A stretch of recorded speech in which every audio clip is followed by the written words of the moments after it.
Right, shall we kick off then? So, by way of introduction, my name is Jen Emerton. I'm Head of Account Management at unWRAPped. We are a global climate action NGO, and we focus in large part on the food and drink system and reducing the impact that it has. Food waste being a huge part of that impact. And for those who were here for the previous session, you will have heard from my colleague Shan, who was sharing all of our insights from our recent out-of-home report. So at unWRAPped, we work on a number of elements. So we sit between government, business, and citizens. We run a voluntary agreement called the Courtauld Commitment that enables all of those stakeholders to work together to reduce their impact. We've got 3 targets, one of them being a 50% reduction in food waste per capita across the whole supply chain. We also do a lot of work in the hospitality and food service sector. So you might have heard of our campaign, Guardians of Grub, which is about supporting mostly small and medium-sized enterprise by upskilling their staff to help measure and reduce food waste. So we know from our research, from our data, that food waste costs the hospitality industry $3.2 billion a year, and 75% of that food waste is edible. We've heard from Shan about some of the consumer attitudes and behaviours around food waste, how it's perceived, how they might be engaged with to tackle it. And we will also hear from various other speakers over the past day or two about some of the other challenges that are facing the sector just now, from supply shortages to ingredient shortages to rising energy bills, and all of these things help to play a really important role in the cost of running your business and why reducing food waste is such an important factor. So our lovely panel today are experts in food waste prevention and redistribution. And they're going to share with you some of their good, bad, and ugly stories on how they have tackled it. So I'm going to start at the end. Louisa, do you want to do an introduction for us? Yeah. Hi, everyone. My name's Louisa. I'm a senior project manager from the Sustainable Restaurant Association. We set the standard for sustainability in food service largely through our now world's biggest certification for sustainability in hospitality, the Food Made Good Standard. Catherine. Hi everyone, Catherine Burrows, Head of Waste Management from Sodexo. Sodexo are a catering and a facilities management company. We serve over 1 million meals a day to our clients across a number of different sectors. And we're committed to reducing food waste by 50% by 2025. Lovely. Sasha? Hi, hopefully you can hear me. My name's Sasha. I'm co-founder of Olio, which is an app that connects neighbors directly with each other, but also trained volunteers with businesses who have surplus food so that that food can be shared within the local community for free. And we work with a whole variety of food service operators, supermarkets, etc. And last year we redistributed 45 million meals. And that's me. And Ashley. Brilliant, thank you. I'm Ashley. I'm Head of Environment for Compass UK and Ireland, who is a hospitality, food service and support services provider. We operate in about 6,000 locations across the UK, and in May 2021 we made our commitment to be climate net zero by 2030. We've just released our first climate impact report in February there. It's on the website, you can have a check it out. And we have made a commitment to reduce our food waste by 50% by 2030. No mean feat. Can everybody hear us okay? It's quite echoey from up here. Fine. Excellent. Right, I am going to kick off. My topic 1 is around the front of house. So I'm looking for your insights, your learnings on how you engage customers, be that the end customer or in a B2B scenario, in helping them raise awareness of food waste, in preventing, and in basically keeping that open dialogue. So I'm going to come back to the end. Louisa, do you want to kick us off? Yeah. I guess when the SRA talks, we're trying to represent so many different types of food service businesses. So appreciate some of these examples may or may not be most relevant to some of you guys, but we've recently helped the restaurant group owner of Wagamama, Chiquito, Firejacks, Frankie and Benny's to work out what's causing their plate waste, and it's a case study that's in WRAPped's new out-of-home research guide, which is really cool. And what the project showed us is that front of house are on the front line of waste when it comes to a restaurant scenario, and we basically created a survey and got front of house to tell us what is the most wasted ingredient and dish. It's a very qualitative way of finding the answers, but if you, regardless of how big and small your business is, can turn to front of house to try and get that data regularly, it can be really impactful. So with TRG, it helped us identify what is the dish that's causing the most plate waste for each of their different brands, and then we went on a journey to try and reduce that. But I guess front of house in general, there's so many ways that we've seen businesses to train up their front of house to identify waste. So things like last check, making sure your front of house know what menu specifications are, so that when they see 2 wedges of lemon on those fish and chips, they can turn around to chef at the pass and go, there's only meant to be 1 on there. Those little things. Another example that came out of our work with Wagamama, the donburi, if anyone's had that before, is a lovely sort of rice-based dish. The majority of the rice is at the bottom, and we realized that front of house weren't telling people that you use your chopsticks and you mix it up to make sure that the rice isn't dry at the end. And so making sure that front of house know to pass on those little nuggets of information on how best to enjoy the dish is also really impactful. And how then do you, I guess, account for turnover in staff? How do the restaurant group, I guess, make sure that there's an ongoing, consistent program of engagement with that front of house team? Yeah, I mean, with the realities of how quickly staff turn over in hospitality, onboarding is like the most important part of making sure that new recruits understand your ethos to waste. So whether that's making sure that they understand the correct bins and to make sure that waste management is done correctly, or that they are trained on what all of those menu specifications are, or at least the most best-selling ones for their first shift. That onboarding stage is fundamental to making sure that a new employee joins your business with waste in mind. And Catherine, Sodexo have created essentially a campaign for engaging with your customers. How has that panned out? So with all the different markets and sectors that we work in, we often find that food waste isn't at the front of talks when we're talking about what service we do. So if we're doing a buffet, some high-scale hospitality events. And sometimes it's just reframing the question to go, do you want that value of the people experiencing so much food that they're like, wow, this is great? Or changing the message to say, hang on, let's have some high-quality food, but less of it, and then share that message with our consumers as to why they're not getting that kind of bulk as such. And quite often that comes down to the contract and actually talking to customers about if they're ordering a buffet, saying how many people have you got, what are their percentage preferences on things like fish or chicken, so that we don't overproduce too much, so that we're not designing it with waste at the front.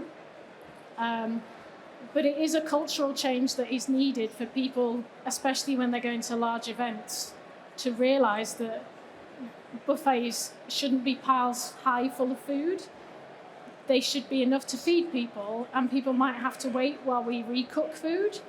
And that is a cultural change that's going to take a while, and a lot of us all embedding that message to say, yeah, you can come back for more, that's okay. So yeah. And Sasha, this the culture change, I guess, in line with society change, and there's a growing acceptance that food waste is bad, and obviously redistribution is good. And I guess that when you set up that need customers to be able to share their fridge of what they're not going to use, how quickly did you see, app downloads and engagement rise in the first sort of few years? Lots of questions there. I'll start with the last one because I remember it. So we set up Olio 8 years ago, and we were a really small team, less than 10 people for the first few years. But COVID really was the massive accelerator for us. We saw more sharing, giving away of food and other household items. You can share anything on Olio in the first 5 months of COVID than we'd seen in the first 5 years. And then in tandem, we actually secured a national partnership with Tesco. So we rescue from all of their stores millions and millions of meals on a weekly basis. And that sort of partnership then gave us the business case to build out what is our Food Waste Heroes program. And our Food Waste Heroes program is what I was describing earlier, which I know we work with Compass and we work with the SRA and soon with Sodexo, I'm confident. And that's all about making sure that if there is food that's fit for human consumption, that it feeds a human. At the end of the day, that's what really matters. So, of course, all businesses are going to try and reduce food waste or food surplus in their operations, and they're going to try and work with their customers to make sure they don't overproduce, etc. But ultimately, there's probably very often, more often than not, still going to be good edible surplus food at the end of the day. And we need to find a home for that. And there's a lot of people in this country who either need or would love to have access to that surplus food, and that's what we do. We facilitate real-time redistribution of surplus food for any business that has food going spare. So hopefully that answered all the questions. I think so. I went off-piste a bit, so All maybe. right. Ashley, how do Compass engage with citizens and your customers in that upskilling and food waste prevention? Yep, area? so we do a lot of similar activities. Obviously, we redistribute surplus food through partners like Olio, Fair Share, Too Good to Go. But one of our main engagement campaign is our Stop Food Waste Day, which is on Wednesday, 26th of April this year, and then it's 7th year of running.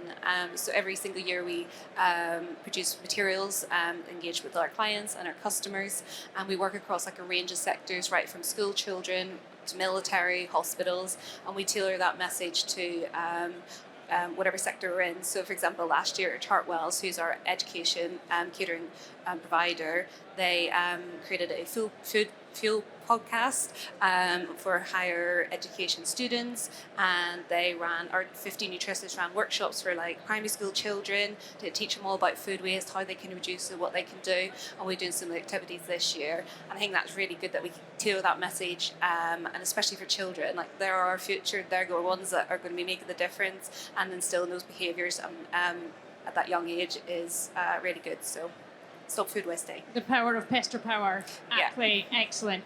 And you work with Olio and other redistribution partners. How do you, I guess, embed some of that operational, and how do you support each other to make sure that operationally it's a viable model going forward? Yeah, so Olio is a really fantastic partner to work for. They make it as easy as they possibly can for us, and the units can just literally contact Olio, and we updated even our internal guidance. So previously we weren't allowed to donate hot counter food, so last summer we updated that so it could be donated still within health and safety requirements, and so that has increased the amount of surpluses that we can redistribute. Our view is that we have to make it as easy as possible for an already overworked, potentially, person to take that one final step and just give that food away. So we don't have any operational integration. We even have just a QR code sometimes for businesses who don't have food every day. If a business has food every day, we just send a volunteer to take the food without fail. But if it's more variable, it's just a QR code, you scan it and you click a big button that says, yes, I have food, and then it sends a volunteer. So that's about as easy as we can make it. Otherwise, it's just another to-do in a long list of many to-dos, and it's easy to forget about. Yeah, absolutely. And Catherine, what other creative solutions have you come up with to engage your catering back-of-house staff? So we felt obviously our staff on the ground have got, as you've just mentioned, a very long to-do list of things. So we're trying to design out waste in our recipe design as well. So making things like broccoli stalk soup. So we'll have broccoli on as a side, and then we'll make some soup as a starter, making full use of that item. And people are really surprised at that. And they're like, oh, I didn't realize broccoli stalk, that you could eat it. And we've got a few other recipes that we do that. And that really also helps motivate our staff And we have our chefs coming up with amazing ideas of ways to use potato skins, vegetable peelings, all of these things that people think, oh, it's a waste, it's unavoidable, but are actually trying to turn that round and go, we can do something with it. And that just motivates even more kind of action, and measuring our food waste as well is definitely a key. That's the first thing to do, to get people motivated to go, whoa, we're wasting a lot of this, what can we do about it? I'm going to interrupt. You know what I just discovered is roasted cauliflower leaves. They're delicious. Yeah. So top tip. I agree. I'll try that. And Louisa, obviously sustainability and food waste prevention looks different in very different businesses, from like a small cafe through to the large food service businesses that we have on stage today. How do you support all of those different businesses, or what does it look like for different sizes? I guess picking straight up on your comment there, like all food service businesses have to create dishes that go on a menu. And that menu development stage is so key in ensuring that waste is designed out of the menu. So we need to make sure that when the team who are responsible for designing those recipes are sitting there and doing those trials, that they're also accounting for waste. When you are creating a dish, you can immediately work out how much preparation waste there's going to be. If you're only putting the florets of that broccoli on a menu, you should be accounting for that stalk that's going to be wasted. Same with plate waste. That fish and chip example I had, you are able to know that there is a certain grammage of lemon peel that's going to be wasted if you are choosing to put that lemon peel on the dish. And by accounting for that, you can then ideally look at those byproducts and design them into the menu elsewhere. But again, a key thing that we learned with TRG is that this isn't to completely blame menu development teams, who often are already doing things like that, but making sure that those recipe cards, if you're a business of that side, is then cascaded down to site level teams, because often menu development teams will spend a long time perfecting these beautiful, perfectly proportioned menus, but then if you're managing a business with 100 sites and it's busy, you're not necessarily putting the exact right portion of chips or rice or whatever. So making sure that recipe card is cascaded down is key, regardless of your business size. Thanks. So we've heard, front of house, in the kitchen, the people in the business who never come into contact with food. How can they influence the amount of food waste that is created? So in Sodexo, how does that play out? So food waste reduction is supported right from the top of the business. 4 years ago, we made the decision to link our food waste reduction program with our finance position, where we can go to the bank and get money if we need it for investment and new pieces of equipment and client investment. And in linking that with the success of our rollout program, Waste Watch, we've been able to incentivize high-level conversations at the top to say, right, we need to get this in, or else it's going to cost us X amount more, and making it relatable to food waste isn't just waste, it's the labour wastage, it's the carbon impact, it's all of these things that all link into all parts of the business. We also have kind of our bonus incentive schemes linked to reductions, so the teams that reduce are then kind of incentivized to reduce further, and we find that really helps engage people. But it's all about targeting what that person's motivation is and saying, right, food waste, it's not just a waste, it could be all of this, and being creative and thinking outside the box as how we can link it. And it's definitely worked well. So hitting pockets in more ways than cost savings. Yeah. And Sasha, how is Olio approaching this in a bigger sort of carbon way? Well, I think what you've just said, Catherine, is that sort of creating a financial incentive to act on the desired behavior, which is to reduce food waste. All of a sudden you have a currency that is valuable and understood, and you can move a lot faster. And we do charge a small fee for our service to make sure that the food is taken away and feeds the local community.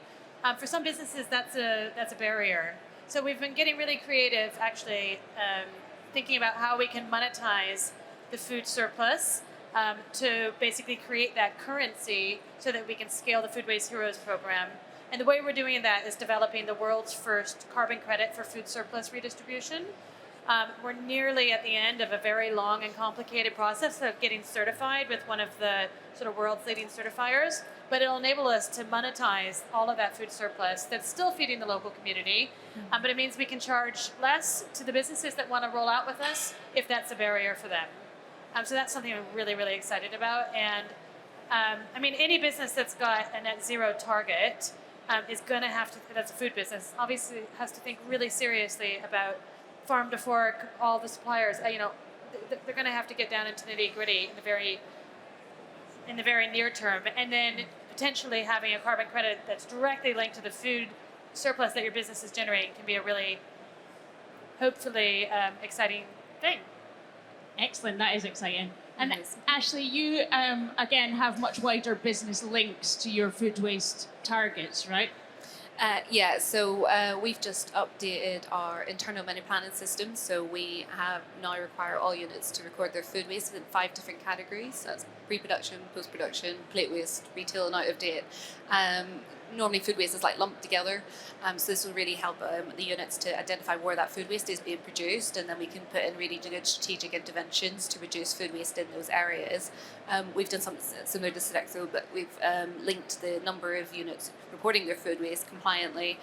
So that's in weight and in value, linked to a little bit of their bonuses as well. So that always helps focus the mind and get people recording correctly. So and the uptake of that has been really, really fantastic. In addition to that, obviously it's that awareness raising. So I've been doing lots of workshops, sector specific, about why it's important, what's the social, environmental, commercial impact, and why it's so important to us as a business. And then it's also linked back to our climate net zero commitment. Food waste carries a huge carbon impact. It contributes about 8 to 10% of greenhouse gas emissions. And if we're not thinking about food waste and reducing that, then it has to be part of our net zero commitment. Yeah. Data is king, right? Exactly. And Louisa, I guess embedding the simplest terms of cost saving and the impact on things like waste management costs and stuff, that's, I guess, how you appeal to even the smallest of businesses. Yeah, as you said, data is key.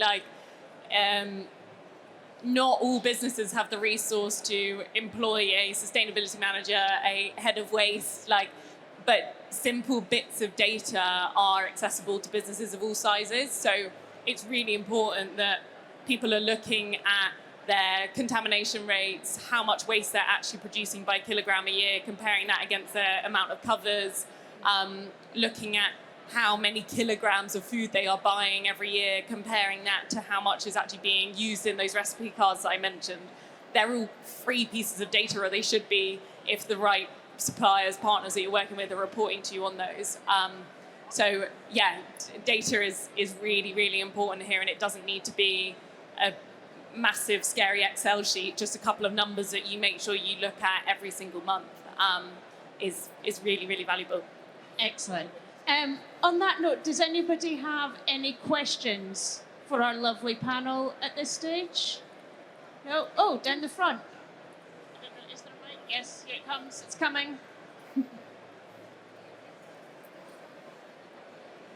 Hello, thank you for all your nice comments. Everything is learning from me because I'm Nana. And, sorry, I can't hear you. Can you hold it a bit closer? Hello, testing. Hello, thank you for all those nice the advice and everything. I'm Nana McLennan. I'm a business entrepreneur hoping to start my food business very soon. So it's kind of learning for me. So I'm just wondering, how do you set monthly budget not to waste the food? For example, if you buy too much batch of food and it'll be wasted, then because of cost of living, I see that even the Sainsbury's now, beef price has gone up to £5. And then it's very sometimes unpredictable. And then how do you, does the cost of living affect by it? How do you set up the budget just for your company not to be wasted food? And then if you have any leftover food, do you have any project to help out these people in need? That's my question. Thank you. So there's a bit, I think, about forecasting and prevention, I think, and then there's the bit about redistribution. So in terms of forecasting and prevention of waste, what processes do you have in place in the kitchen for that? So we have our kind of menu cycles that we put in, so our teams know what menus are coming up. But we also have a system in place called Drive, which records how that menu did, say, the week before. So we can look at our demand and go, okay, fish and chips did well on a Friday, but maybe not the pizza. So next week we'll cook more fish and chips and maybe not the pizza. And learning that piece of what dishes sell well. The whole COVID working from home piece has affected our business of demand planning is harder because we don't have that same throughput that we used to. So it is an element of just cooking a bit, seeing what we can do, and then it comes back to that cultural piece of if we've run out, saying to our customers, look, sorry we've run out, but we'll cook you a fresh one, come back in 15, 20 minutes or however long it takes to cook whatever dish they want. But it is that element of forecasting is key. There will always be an element of food waste, but we have to try and reduce it and minimise it and prevent it as much as possible. Thank you. Anybody else want to build on that? Sasha, how do you set up an account on Olio? How does a new entrepreneur start to redistribute their food waste? Well, anyone, anywhere who has food that is perfectly edible, that's going to go to waste, can just download the app for free, take a picture, and then press a button, and then that will send a notification to people nearby who have the app, and 7 million people have the app. So the average time for the food to get picked up is 21 minutes. So you can just give it away, and that person may or may not be suffering from the cost of living crisis, which you referenced.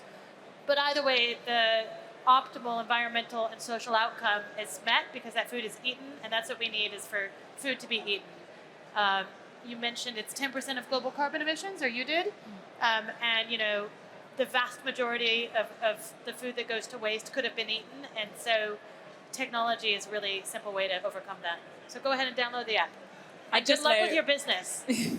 I just layer onto that, if you're a food service business, that like, you know, ideally we're going to be designing out waste, preventing waste as much as possible. But if you can set up your operations initially with Olio in place, it means that the reality, as Sasha said, that like you will, I think Catherine, you mentioned, like you will at some point have waste, but to know that at a click of a button you can ensure that is not going in the bin is like so reassuring for your operations. So just having that in place to be able to activate when necessary is like a weight off your shoulders when you get to that moment. And that's what we encourage our businesses to do. Absolutely. I'm going to hire her to come work for us. Yeah, I know. Any other questions? Oh, another one down the front. I've lost all track of time. Quarter past.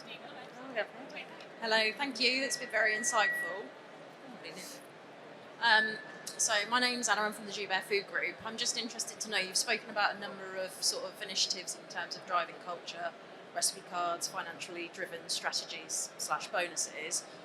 In your view and experience, what has been the most important tool in terms of driving that positive culture and engagement? Because you've spoken about a number of tools, which has been the one that's been pivotal in terms of creating that net zero wasteless culture? Interesting question. The most impactful tool in your armory for internal engagement? Any engagement. Okay. What you said? Driving lasting change. Oh yeah, for internally, I think it's the senior management. Like everyone's looking at it now. There's not coming legislative requirements, so we will. There's a consultation that's closed September last year. We're still waiting on the outcomes of that. But when there's legal requirement, internal focus, our clients and our customers, food waste, they're now starting to ask us really sophisticated questions about how much are we producing, how are we reducing it, what are we putting in to mitigate it.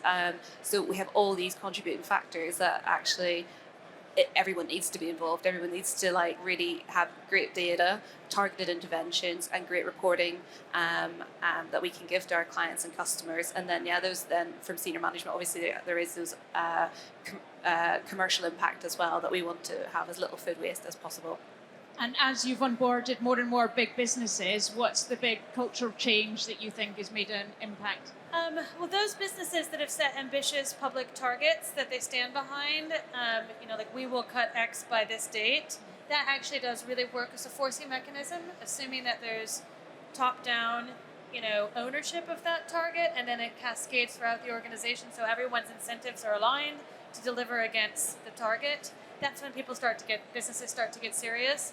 Unfortunately, when it's voluntary, which it is right now, I think I saw last week that only 1 in 5 businesses that had signed up to step up to the plate, had actually followed through on whatever the commitments were that they made 2 or 3 years ago when that was launched, which is why it's so frustrating that the consultation process for mandatory food waste reporting, which has been stuck in wherever it is, Parliament, for years and years and years, is just not progressing fast enough, because once that comes into play, then there's, I guess, a bit of a stick to help accelerate these inevitable conversations. Because this is all just a matter of sort of, in my opinion, when, not if, because we're going to have to arrive at a point where we make the most, we get full value of all the resources that we have, because we are going to run out, and time is running out. So hopefully ask us again next year, and it'll be mandatory food waste reporting will be the thing. Go Any other, what's your most impactful change? I think our Waste Watch program, where we measure the food waste, definitely creates that impact, because people, they see it happening, and a lot of our chefs say, oh, we don't produce food waste. And then you give them the measuring tool, and 3 weeks later they go, oh, we do, and our customers produce food waste. And people tend to see plate waste as, oh, we can't control that. But actually, when you talk about, and Louisa talked about the lemon, when you think, oh, we put 1 lemon slice on and give the customer the option to have another one, that makes a huge difference already on the number of lemons that you use per day. And I think it's that cultural change that the measurement has driven, and just everyone being on board with it, of understanding why food waste matters, because it's not a cost thing, it's a net zero thing, it's our staff piece, and it's the moral right thing to do, not to have waste where we can prevent it. I guess for us, it's a Food Made Good standard. So one of the 10 different topics that you answer questions on when you do our assessment is called Waste No Food. And by completing that every other year, which is our requirement, you are asked questions on things about how you design those menus, whether you work with redistribution partners, what your data is on how much food waste you have wasted that year, whether that's going to AD or composting. And by having accountability to have to fill that in every other year means that so many different people in your team have to be responsible. And I think responsibility is like the most important thing that we have to build into teams. And what I'd love to see more of is that everyone in a kitchen team has a sustainability KPI. That could be about waste, but that could also be about other things. Or have a green team. I've seen lots of kitchens working really well by having a green champion on every shift who is responsible for making sure that bins aren't contaminated, making sure that people aren't over preparing. So yeah, anything to build responsibility into teams is really, really key. And I think as a tool, I think I mentioned at the start, our Guardians of Grub, there's a cost savings 15-minute course. So literally anybody in kitchen staff can do it. It's free to access. Anyone can do it.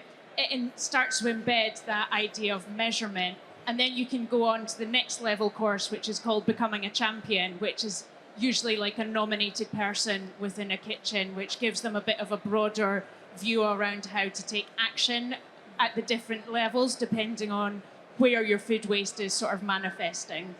So free to access, have a look at the website. Any other questions? Perfect.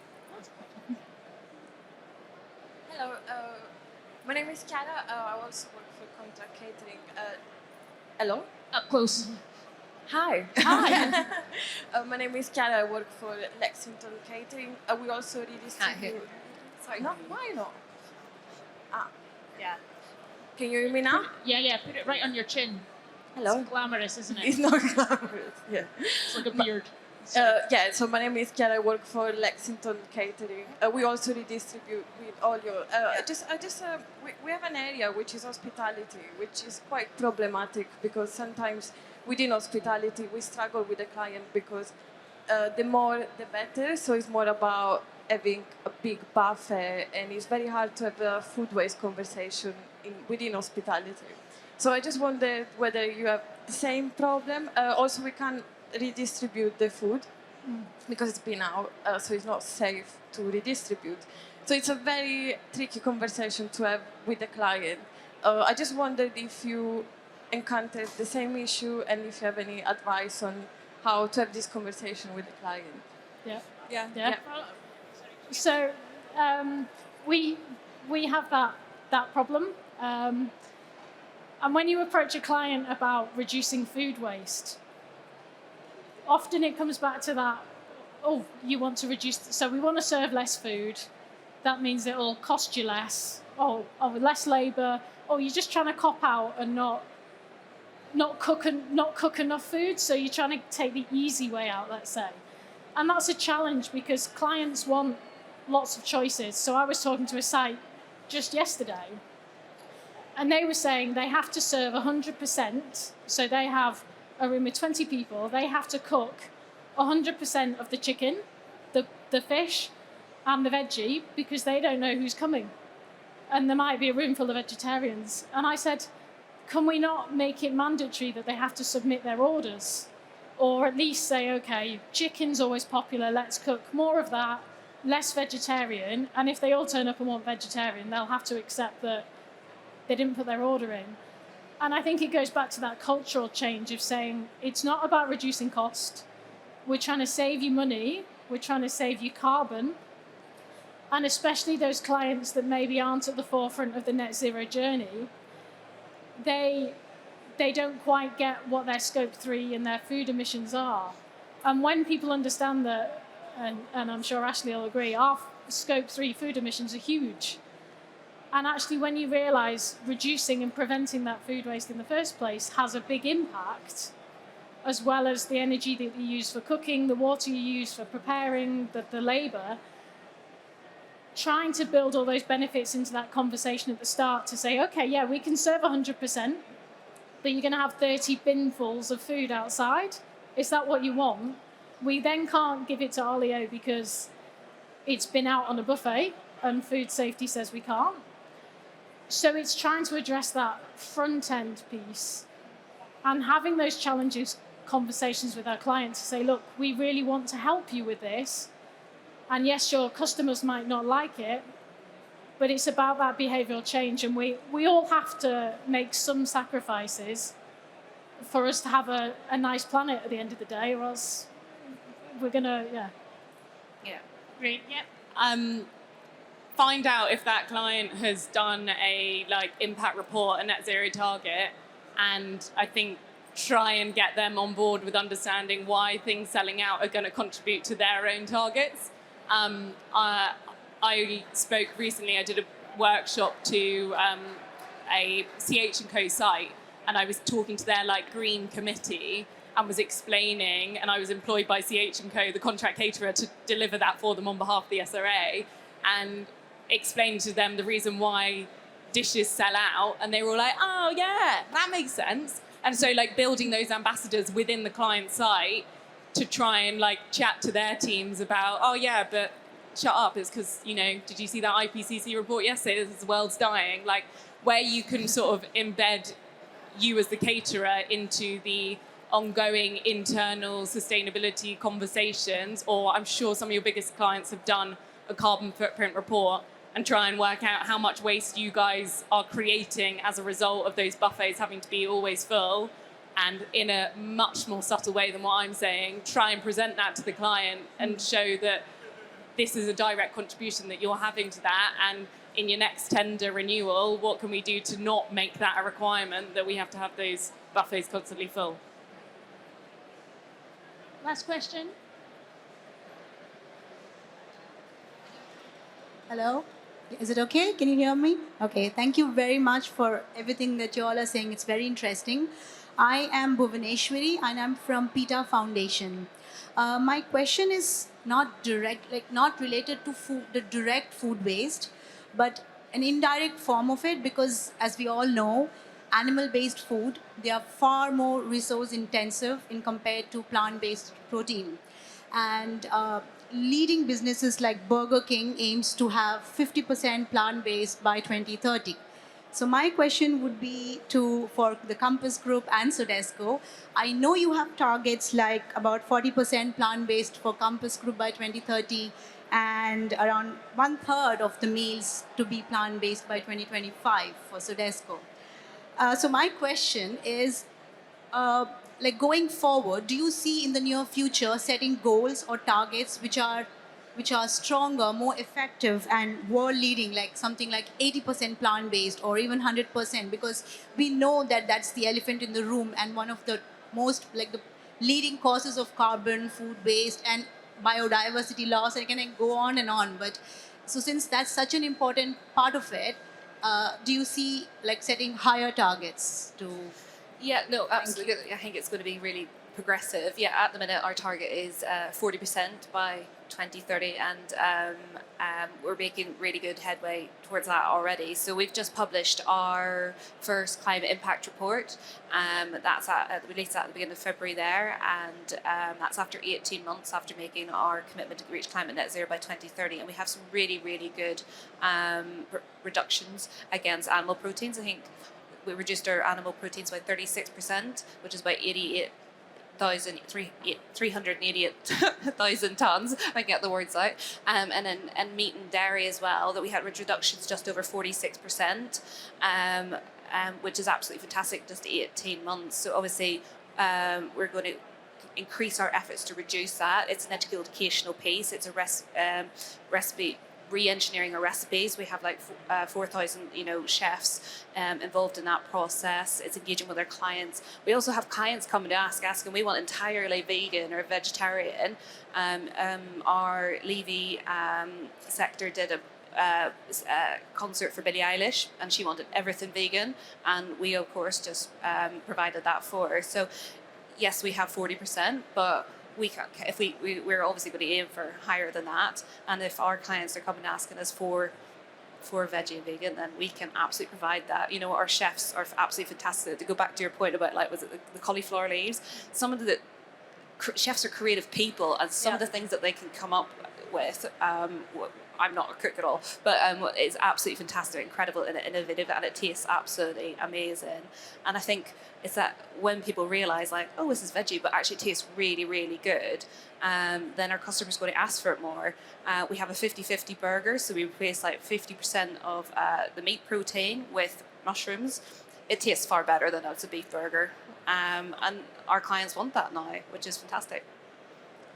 Do you want to build on that, Catherine? Yeah, I think obviously a third of our meals being plant-based protein, but from what Ashley said as well, it's about that building up and trying not to kind of scare the consumer at the moment, and different consumer groups like different ratios of things. So it's trying to kind of build that up and introduce and say, oh, this is what we can do, and that 50-50 piece of swapping out kind of animal protein with more veg, to kind of try and educate consumers as well into that. Let's push the boundaries, and it doesn't have to taste like a mushroom or loads of beans. Yeah. So sometimes choice elimination, and sometimes just more vegetarian choices, essentially. I think we're probably running out of time because I'm bad at time management. So I'm going to come along and do a last minute roundup. What's the next thing you're going to look at? Is there a future trend coming up? What are you focusing on this year? Any one of those questions, not all of them. Sure. Do the food make good standard? We are on such an exciting trajectory for the year ahead. We have been rebuilding our rating platform and been launching internationally over the past couple of months.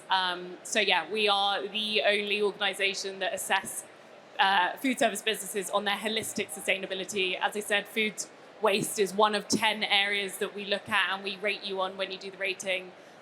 So yeah, get involved. It works from whether you're a Michelin-starred fine dining restaurant to if you're a huge contract caterer and everyone in between, the Eurostar even, the fastest moving food made good rated business.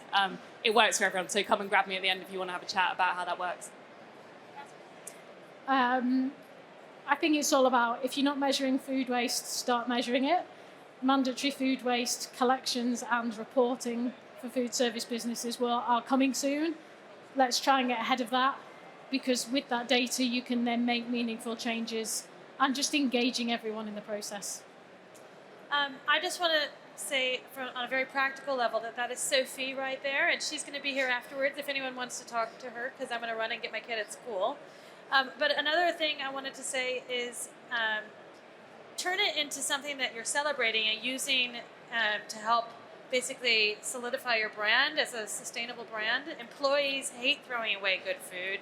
Customers are really interested in knowing if you're a sustainable business, and it's something that you can use to your advantage. And don't think of it as just a chore or cost-saving exercise, but how can you really celebrate all the good work you're doing? And to continue the celebration theme, get involved in Stop Food Waste Day, 26th of April. It's a global campaign. Get everyone involved and raise awareness of food waste, why the commercial impacts, social impacts, and environmental impacts, and spread the message. Yeah. Excellent. I'm going to finish with a repetition of Guardians of Grub. Visit the website and the social pages, and thanks for coming to listen to us.